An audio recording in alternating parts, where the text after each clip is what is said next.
Through the generous contribution of Dr. Lewis's family, we're very fortunate to be able to share with you these timeless recordings of Dr. M. W. Lewis, a self-realized American yogi. Dr. Lewis was Paramahansa Yogananda's first American disciple and dearest personal friend. The wisdom Dr. Lewis imparts through these teachings will give you a dynamic and practical insight into the ancient science of yoga as taught by Paramahansa Yogananda. This lecture's title is How to Calm the Storm of Restlessness, and was delivered in San Diego, California on October 31st, 1954. How to calm the storm of restlessness. I believe our master, Paramahansa Yogananda, has given the best definition of restlessness that I have heard. He calls restlessness the dualistic turmoil, and that is just what it is. This turmoil goes on in outward consciousness, in worldly consciousness. Restlessness means that we are identified with the changing, transient, uncertain duality of consciousness, or this outer consciousness, this worldly consciousness.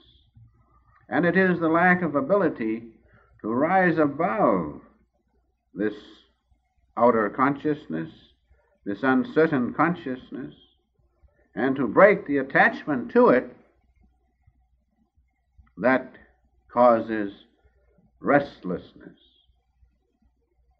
Our minds have become restless through lack of discipline, through lack of training. We are subject to the dictates of environment, habit, and latent impulse. That is, the dictates of ego consciousness. We are subject to that. And as restlessness exists in outward consciousness, in the dual consciousness, in worldly consciousness, we are subject to that. We have to train our minds. We have to still the waves of the mind to do away with restlessness.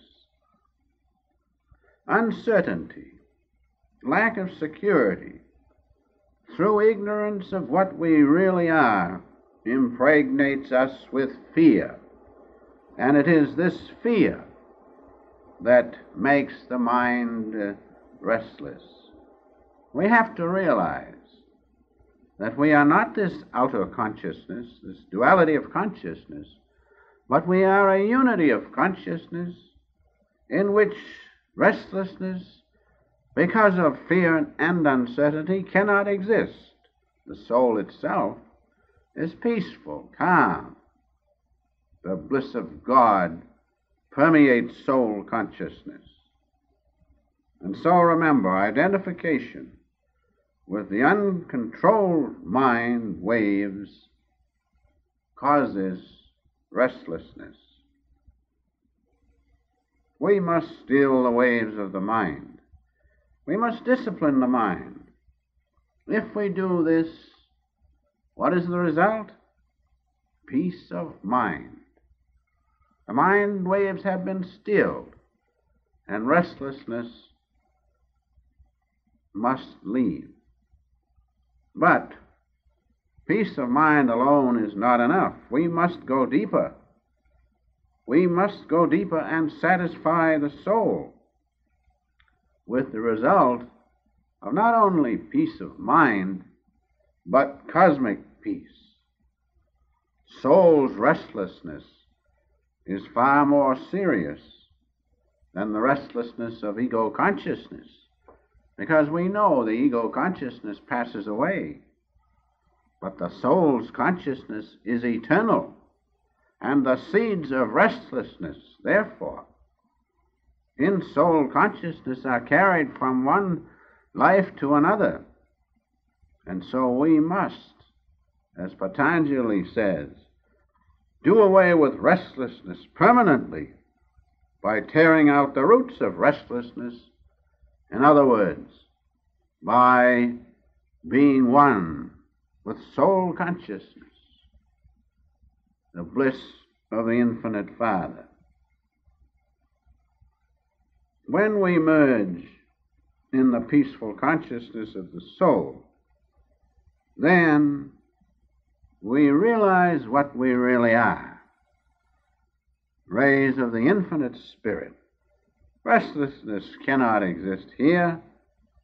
The result is we have not only peace of mind, but cosmic peace. So now comes the question, what to do? What to do about restlessness? We must make a definite conscious effort.